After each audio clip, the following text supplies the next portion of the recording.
We are here at Synergy Days in Rotterdam for the third year in a row, bringing agrifoodTEF project to understand and to propose our services to the SmartAgriHubs community within the European ecosystem. We are here also because we are bringing together experts around three thematic workshops.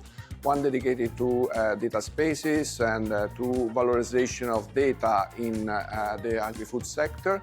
Another one dedicated to the establishment of the right connections between testing and experimentation facilities like agrifoodTEF and European Digital Innovation Hubs, which are other projects that are meant to bridge all the innovation that comes from the research and innovation world into directly the farmers' adoption. The third workshop that we are also doing here at Synergy Days is dedicated to bringing a business mindset into this whole picture, helping digital developers, startups and SMEs to bridge the gap towards the farmers in a business sustainable way.